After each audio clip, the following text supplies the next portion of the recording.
The evening it all started, the sky was smeared in an ugly shade of orange like a warning no one cared to read. I was standing in line at a crappy grocery store, one of those stops you don't plan but get dragged into because life's messy and stupid. My phone buzzed. Amanda had sent a voice note, not a text, not a call, a voice note. She hated voice notes. She used to mock people who sent them. Something in my gut soured before I even pressed play. Hey, I'll be home late tonight. Big project came up. Might crash at Tiff's if it goes too late. Love you, babe. Her voice was too sugary, too performed, like she was reading from a script someone else handed her. Tiff was her coworker, loud, brash, couldn't lie to save her life. If Amanda was planning to use her as a cover, she must have thought I was brain dead. I didn't respond. I bought my damn milk and left. Halfway home, I made a decision. I wasn't going to sit around waiting like some obedient puppy. I wasn't going to call and pretend I cared about whatever project she was faking. I drove straight to Tiff's place, a 20-minute detour. Tiff opened the door in ratty pajamas, eating cereal out of the box. The second she saw me, her whole body stiffened like she'd just been caught stealing. Amanda's not here, is she? I asked. Nope. The word hit the air too fast. She didn't even blink. She said she was meeting you. Right there, something inside me clicked the way a deadbolt clicks when you realize you're not getting back into your own house. Tiff knew. She wasn't in on it, she wasn't a good enough liar, but she knew. I didn't thank her. I didn't say goodbye. I turned on my heel and left her standing there with cereal falling from her stupid hands. In the car for a moment, I just sat there with the engine running, staring at the nothingness in front of me. Not boiling, not shaking. Just hollow. Then I punched the steering wheel once. Hard. Just once. I needed the sting. Amanda wasn't working late. Amanda wasn't with Tiff. Amanda was somewhere she wasn't supposed to be. Doing something she wasn't supposed to do. With someone she wasn't supposed to know. I didn't call. I didn't text. I went home.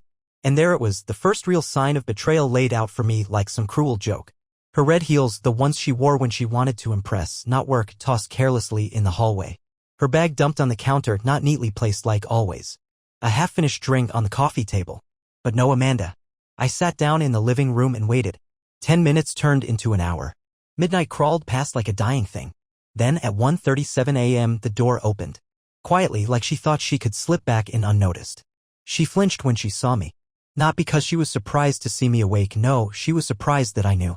Her eyes darted to the heels, the drink, the bag. I didn't speak. I let the silence stretch out cold and razor-thin. Then, out of nowhere, she said it. I want to explore other men for a few years and you'll have to live by my rules. She said it like she was asking me to pick up milk on the way home. For a second, I thought she was joking. I even laughed, one sharp, broken bark of a laugh that hurt my throat. But she didn't flinch. She stood there, smug, like she'd just negotiated the deal of a lifetime. So I said the first thing that came to mind, clear and sharp, then I'll start comparing you to other women. Her smile cracked like thin ice under a heavy boot. She didn't laugh. She didn't argue. She just broke. Right there. Like her armor fell off and she didn't know how to put it back on. It was fast, blink and you miss it, but I saw it. The raw fear. And that was just the start. Because she wasn't ready for the man I became that night. Not the fool who let her lies slide. Not the weakling who swallowed betrayal with a polite smile. I was about to burn everything down, the lies, the fake smiles, the cheap performances. Brick by rotten brick. And Amanda, my oh-so-clever wife, was about to realize she was not the queen on this chessboard. She was just another pawn who thought she was untouchable. Amanda didn't even bother stepping fully inside. She stood frozen in the doorway like some criminal caught mid-heist, clutching her phone too tightly, breathing wrong. She wanted to say something, I could see the words crowding at the back of her throat, battling for a way out, but nothing made it past her lips. Good. Let her choke on it. I got up slowly, never taking my eyes off her, like she might bolt if I moved too fast. I crossed the room, each step heavy enough to make the floor creak. When I stopped in front of her, I could smell him on her, some cheap cologne that didn't belong in her home, clinging to her skin like a confession. I leaned in, close enough that she had no choice but to meet my gaze, and I asked, calmly, almost conversationally, who was he? Her mouth twitched. A tiny, stupid muscle movement that screamed liar before she even opened her mouth. Nobody, she said, too fast, too bright. It's not what you think. I smiled. Not because it was funny. Because it was so pathetic I didn't know what else to do. I reached out and plucked her wedding ring right off her finger. She didn't even try to stop me and held it between us. Then you won't mind if I call Tiffany. Maybe she can explain what kind of project involves red heels, vodka, and random men's cologne. Her face paled so fast it was almost impressive. You're blowing this out of proportion, she snapped, finally finding the venom in her voice. It's my life too. I'm allowed to want more. More than what? I asked, tilting my head. More than loyalty? More than decency? More than this house you parade around like a trophy while you grind up whatever scraps of dignity we have left? She pushed past me into the house then, a hurricane of fake anger and cheap excuses. I'm not going to be trapped, she shouted, tossing her bag onto the couch like that somehow strengthened her argument. I'm young. I'm supposed to explore. You think locking me down when we were barely out of college was fair? You think this, she gestured around like our home was some kind of prison cell, was all I was supposed to want? I didn't respond. I just watched her unravel, thread by thread. You knew who I was when you married me, she kept going, voice rising, face twisted. You knew I was wild. You said you loved that about me. Now you want me to be some step-forward wife just because you're too boring to keep up. There it was. The truth, raw and ugly. It wasn't about love. It wasn't about growth. It was about her being bored. It was about her wanting to taste everything and still come home to a clean, warm bed when she was done playing. I took a deep breath, slow and deliberate, and then dropped her wedding ring onto the hardwood floor between us. It hit with a sound way too loud for something so small, a tiny, metallic ping that seemed to echo forever. Amanda flinched at the sound. You want to explore? I said, voice low, deadly calm. Fine. But don't think for a second you get to waltz back here when you're done playing house with strangers. You made your choice. For a moment I thought I saw regret flicker in her eyes. A crack in her defiance. But then, just like that, she hardened. I'm not going anywhere, she hissed. You think you can just throw me out? This house is mine too. Everything here is half mine. You want to play hardball? Fine. But you're not going to like who wins. She stormed upstairs, heels hammering against the steps like gunshots, leaving me standing there with the hollow echo of a marriage that had already died. And I smiled. Because she thought this was going to be a war she could win. She didn't know I'd been sharpening my knives long before she ever decided to betray me. I didn't follow her up the stairs. Let her slam doors, let her pace around. She needed to feel cornered, not chased. I picked up her abandoned drink from the coffee table, swirling it slowly, watching the cheap vodka cling to the sides like it had nowhere left to go. It felt poetic. After a few minutes I heard her moving upstairs. Drawers opening, doors creaking. She was packing. Or at least pretending to. I knew Amanda, she wasn't the type to leave when things got messy. No, she liked having an audience. She wanted me to beg. She wanted to see me break. So I decided to give her exactly what she wasn't expecting. I left the drink untouched and calmly went upstairs. The bedroom door was half closed, like she wanted me to push it open dramatically and throw myself at her feet. I didn't. I kicked it all the way open with one sharp move and leaned casually against the frame.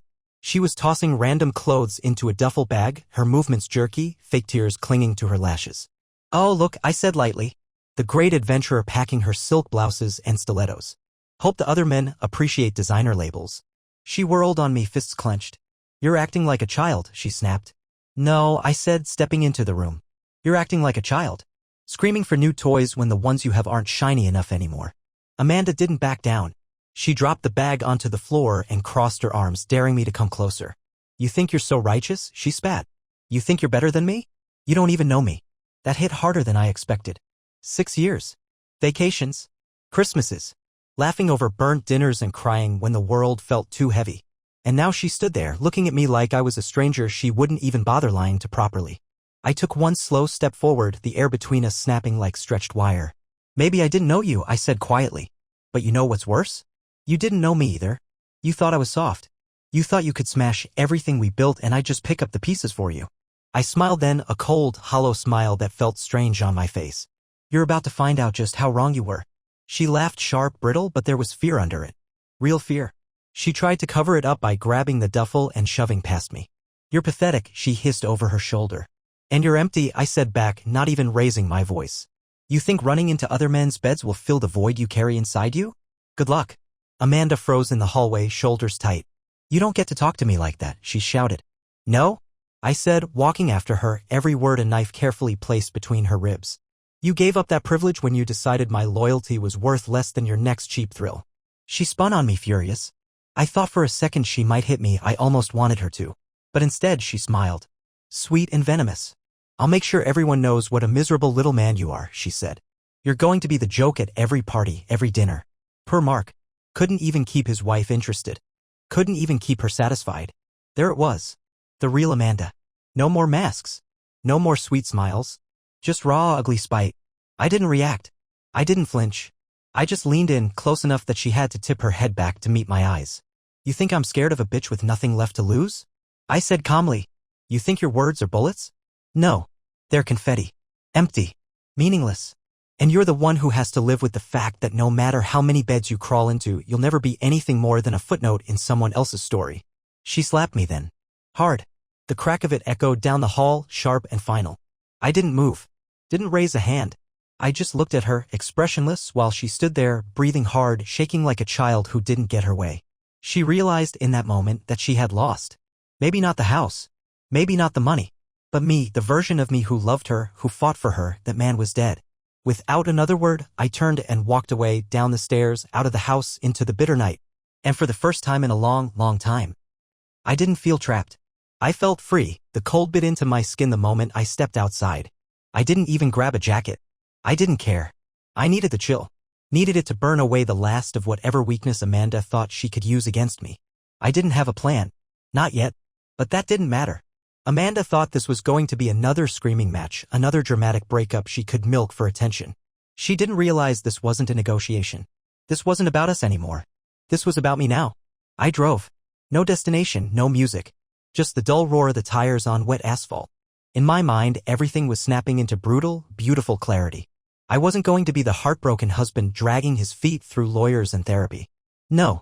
I was going to beat her at her own disgusting game. I was going to make sure that when she finally realized what she had lost, it would be way too late. Half an hour later, my phone lit up. Amanda. I didn't answer. I let it ring until it went to voicemail. Then it rang again. And again. And again. Desperation already setting in. I finally pulled into a parking lot outside a grimy 24-hour diner and watched my phone buzz itself nearly off the passenger seat. I let her stew in it a little longer, savoring the power she had handed me on a silver platter. When I finally answered, I didn't say hello. I didn't say anything. I just let her voice hit me like a dagger made of cheap perfume and crocodile tears. Mark? Oh my God, Mark, where are you? She whined, voice all wrong, all fake. Can't we just talk about this like adults? I didn't mean to hurt you. I stared out at the flickering neon sign of the diner, feeling absolutely nothing. You didn't mean to hurt me, I said finally, my voice so flat it scared even me. You meant to humiliate me. You meant to control me. Silence. Then, her voice again, tight and sharp, if you leave right now, you'll regret it. Don't throw away everything we built because you're angry. There it was. The shift. The panic. You already threw it away, I said. You just thought I'd be too weak to notice. I ended the call. One clean cut. No long goodbye, no promises to work through it. Just a blade across the throat of whatever was left between us. I went inside the diner, ordered black coffee I didn't need, and sat by the window watching the parking lot for the next move. I wasn't stupid. Amanda wasn't the type to let things die quietly. She was going to twist, she was going to claw, she was going to make this as ugly as she could. And I was ready for it. I didn't even have to wait long. At 3:04 a.m. headlights pulled into the lot. Amanda's car. She stumbled out wearing some ridiculous half-open coat and a dress better suited for a nightclub than a confrontation. I watched her look around wildly, saw the moment her eyes locked on me.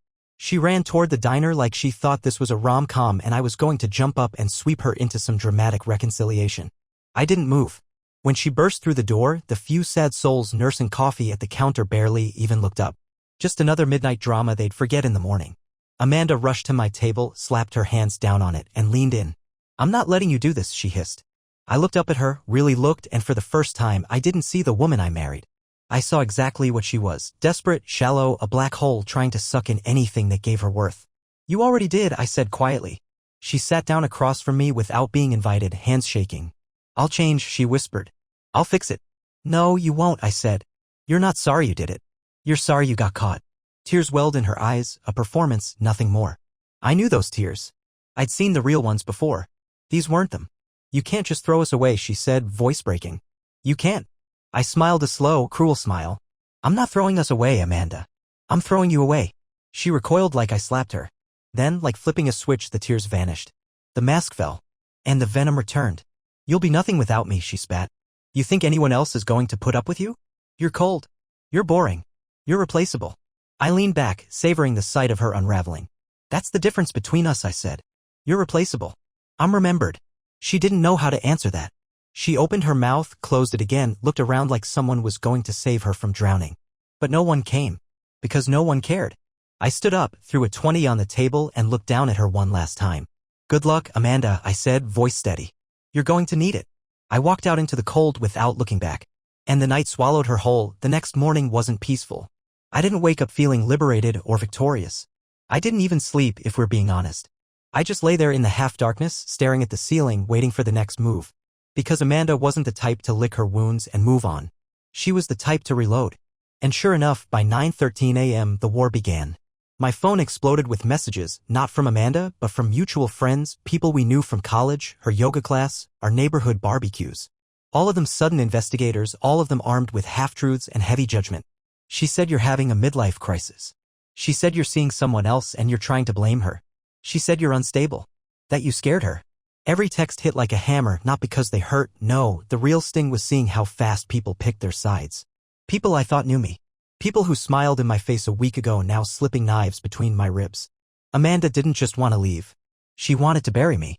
I sat there reading the endless parade of betrayals until the phone finally rang. Not a text this time. A call. Her mother. Perfect. I let it go to voicemail. 2 seconds later, another call. Her sister. Then cherry on top, a call from our real estate agent. Amanda was trying to sell the house. Without me. I laughed then. A real, ugly laugh that scared even myself. It wasn't anger anymore. It wasn't heartbreak. It was something sharper, something cleaner. Rage distilled into something like purpose. She wanted to play dirty? I could get filthy. I got dressed, methodically, calmly, like a soldier putting on armor and went straight to the bank. Froze our joint accounts. Called the real estate agent and shut down any talk of selling. Changed every password I could think of. Talked to a lawyer friend about getting a restraining order if she tried to break into the house while I was gone. By noon, Amanda was calling nonstop, each voicemail more unhinged than the last. Mark, this is childish, call me back. Mark, you can't just take everything. I have rights. Mark, if you don't answer me, I'm going to the police and telling them you threatened me. That one made me pause. She was bluffing. I knew it.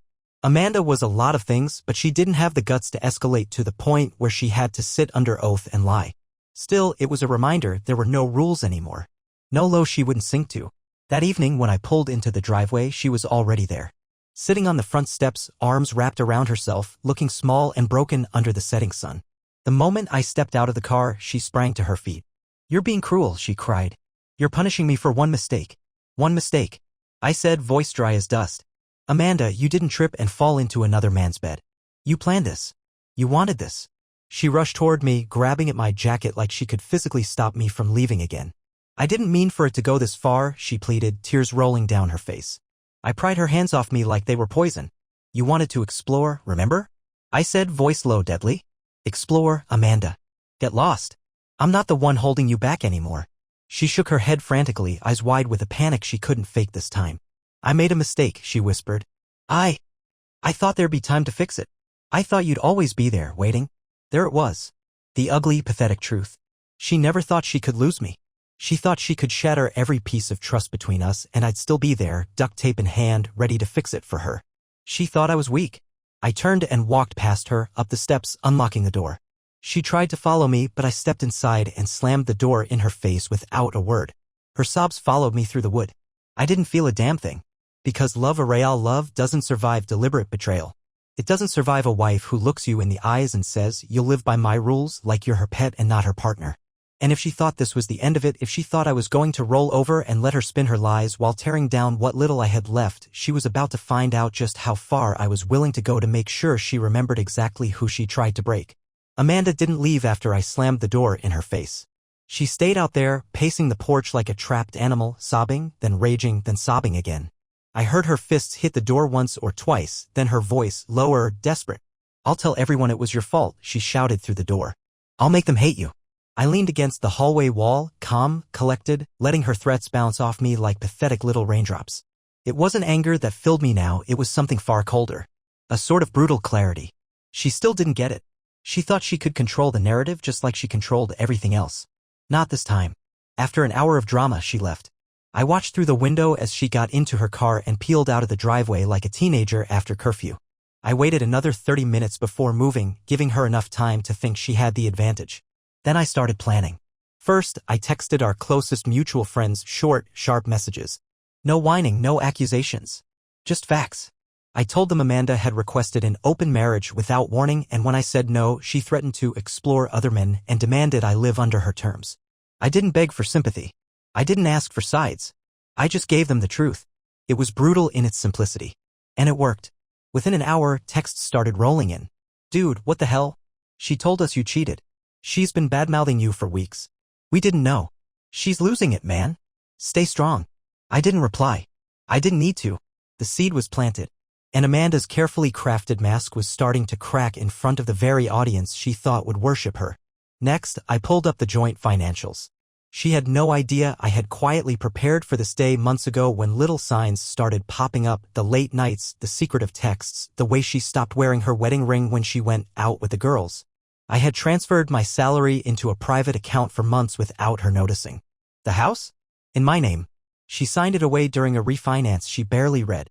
Amanda thought she had me by the throat. In reality, she was swinging wildly in a ring she didn't even understand. By midnight, my lawyer friend had drafted the first documents. Emergency filing for illegal separation, grounds clearly stated, evidence already attached. Amanda's messages, her drunken voice notes, everything she didn't know I had saved. Everything was moving too fast for her to catch up. And just when I thought the night was over, my doorbell rang. I didn't answer immediately. Let her sweat. When I finally opened it, Amanda wasn't alone. She had brought backup. Standing next to her, arms folded, was her sister, a woman who hated me since day one and made no effort to hide it. Drama queen in designer boots, looking at me like she was about to stage a courtroom scene right there on my lawn. Amanda started speaking before I could even say a word. You're going to regret humiliating me, she hissed. You're going to regret everything. Her sister jumped in. We're here to talk sense into you, Mark. You're being unreasonable. You can't just cut Amanda out like garbage. I smiled, slow, deliberate, a smile that made both of them step back a little without realizing it. You're right, I said, voice calm, sharp enough to slice air. You don't throw garbage out like this. I reached behind the door and dropped a small cardboard box at Amanda's feet. Her things.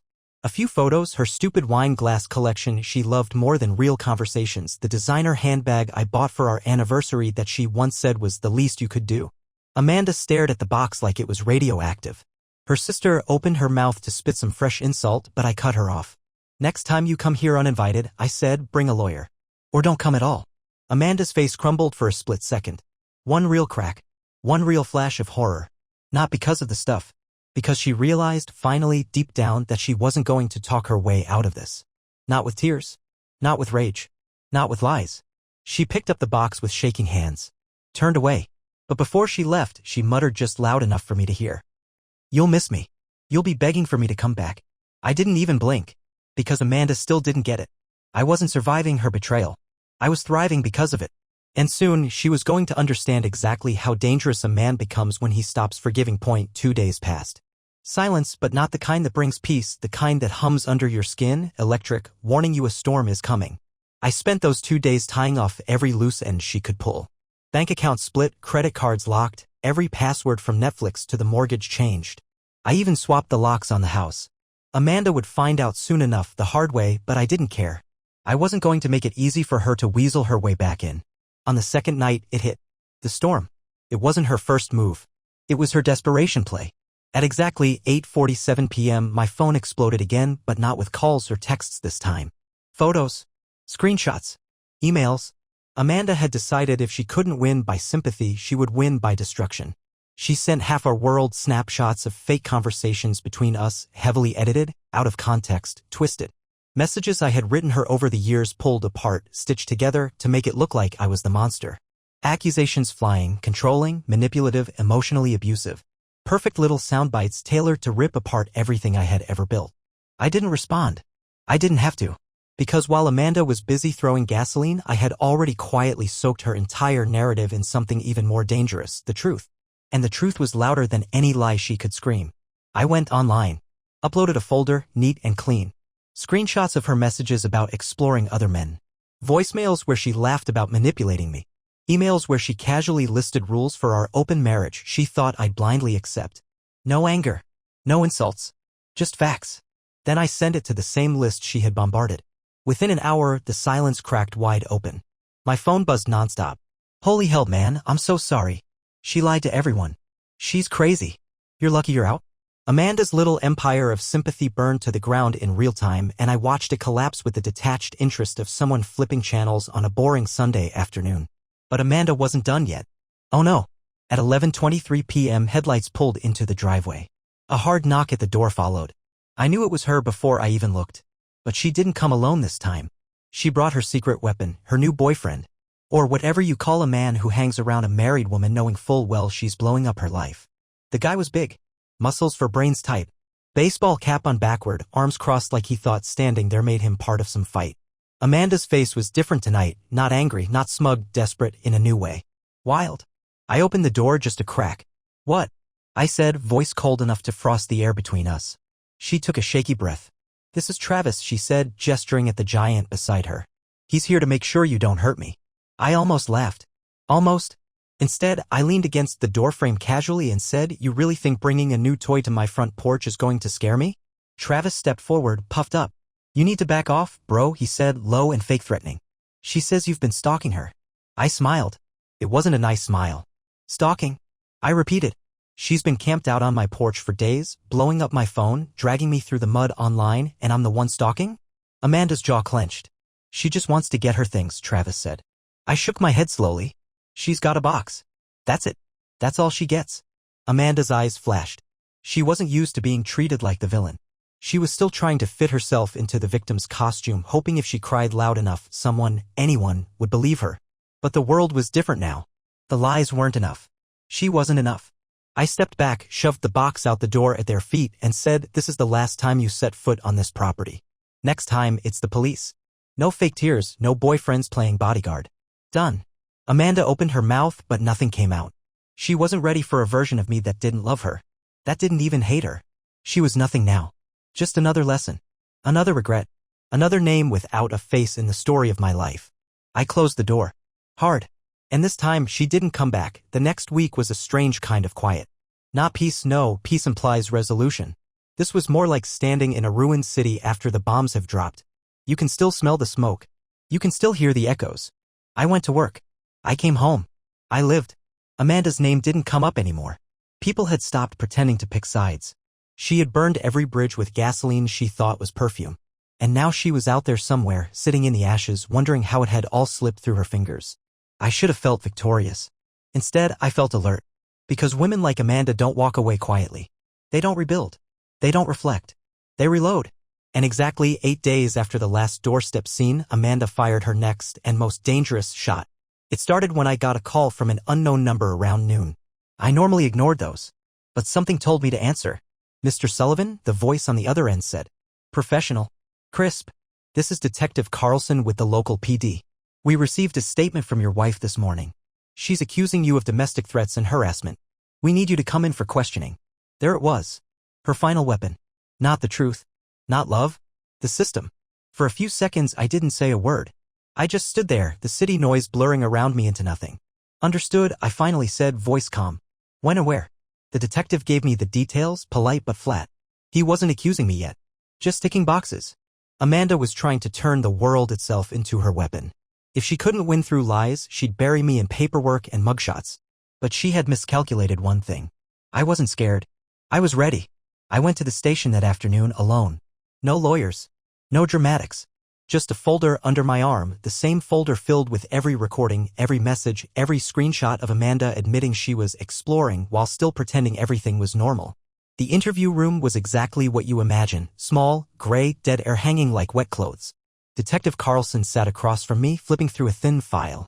He started gentle, asking questions about our marriage, about the night she came to the diner, about the night she showed up with her idiot boyfriend. I answered everything with brutal, steady honesty. Then, before he could press deeper, I opened my folder and slid it across the table. "Before you continue," I said, looking him straight in the eye, "you should listen to these." He raised an eyebrow, skeptical, but he took the flash drive, plugged it into the station laptop. I sat back, arms crossed, as the room filled with Amanda's voice. "I'll tell everyone you hurt me if you don't play by my rules. You think anyone will believe you over me? If you leave me, I'll ruin you."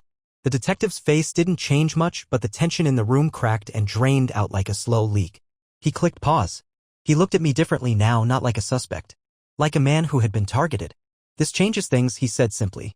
2 hours later, I walked out of that police station without a scratch. Free.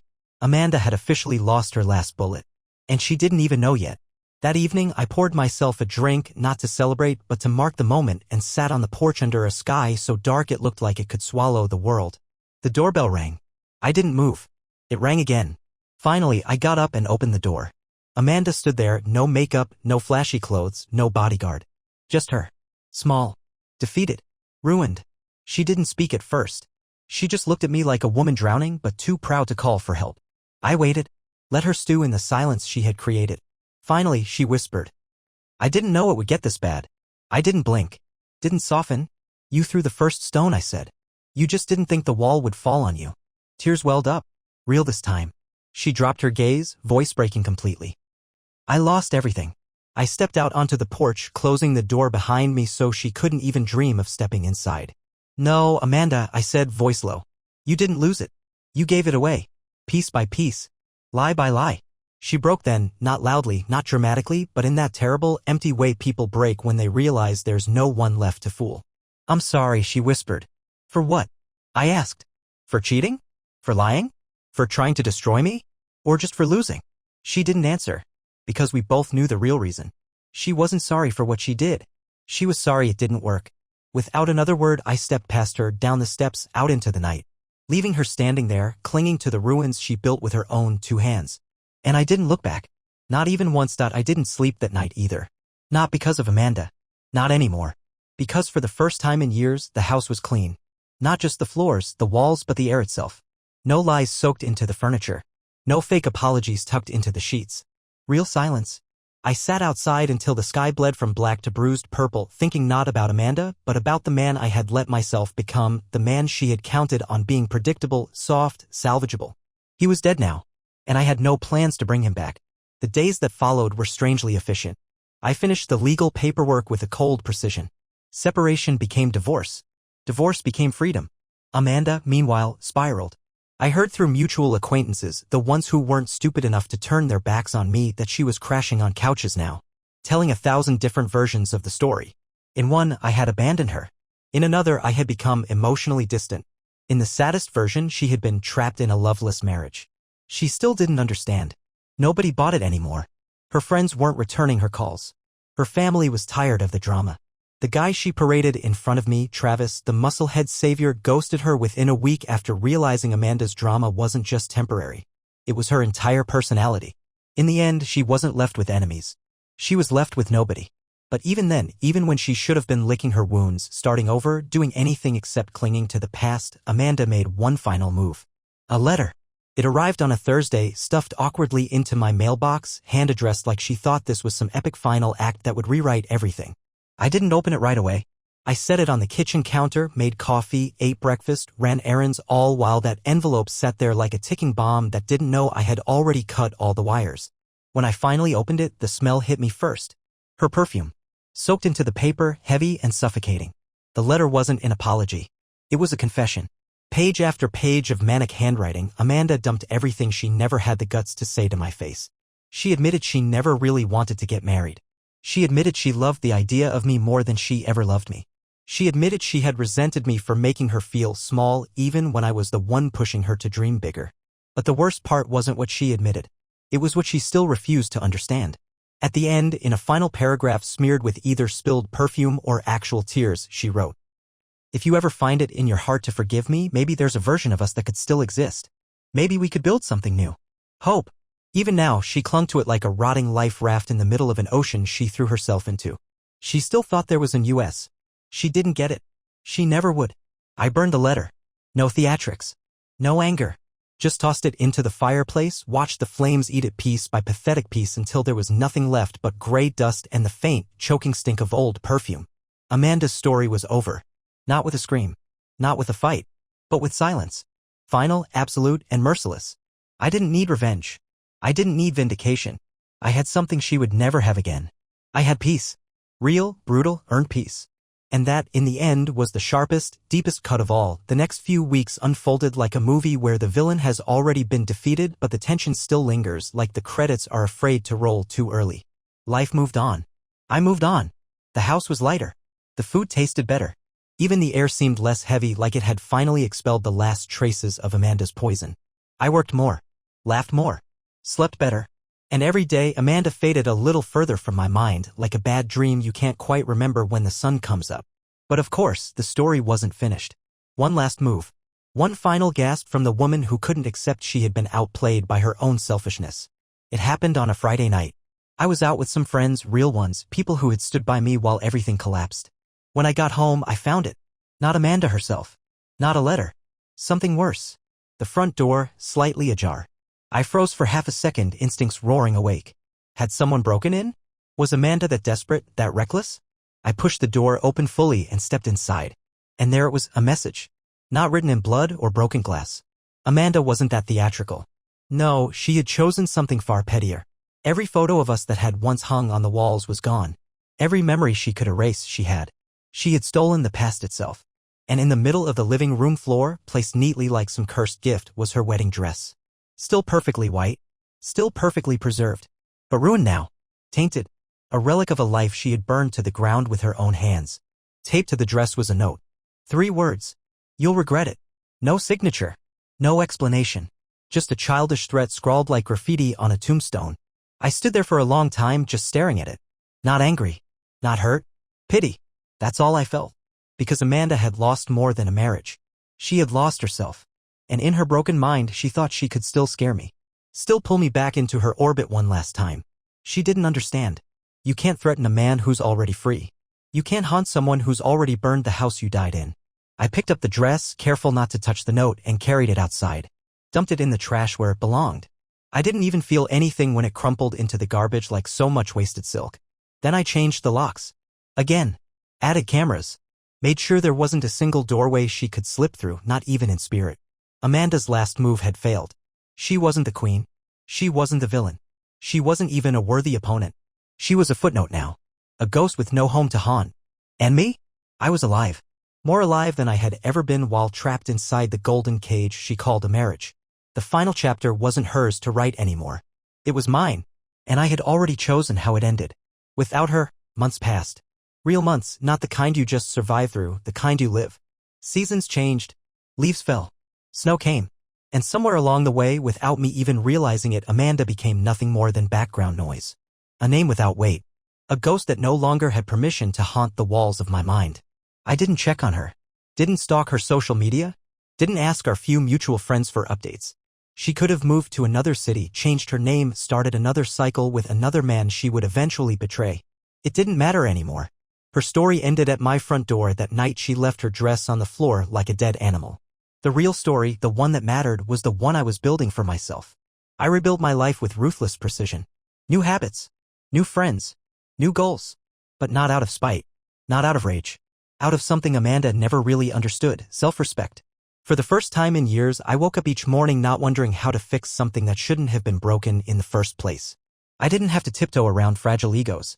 Didn't have to decode fake smiles and manufactured affection. I didn't have to beg someone to love me anymore. I just lived. Free. Whole. And maybe that's the real horror Amanda never saw coming, not that she lost me, but that I learned I never needed her at all. If there's anything I learned from being dragged through hell by the person I trusted most, it's this. Betrayal doesn't kill you. It carves you open. It scrapes you raw. It burns everything soft and naive out of you. And if you survive it, really survive it, you become something better. Not colder. Not harder. Clearer. Amanda thought she was breaking me. She was forging me. So if you're reading this, whoever you are, if you're standing in the ruins of something you thought was unshakable, listen closely. You don't owe anyone your forgiveness just because they're sorry they lost. You don't owe anyone your future just because you shared a past. And you damn sure don't owe anyone the pieces of yourself they smashed for their own amusement. Pick up what's worth saving. Set fire to the rest. And walk away. Not for revenge. Not for anger. Not to prove anything. But because the real victory isn't making them suffer. It's making sure they don't matter anymore. Not even a little bit.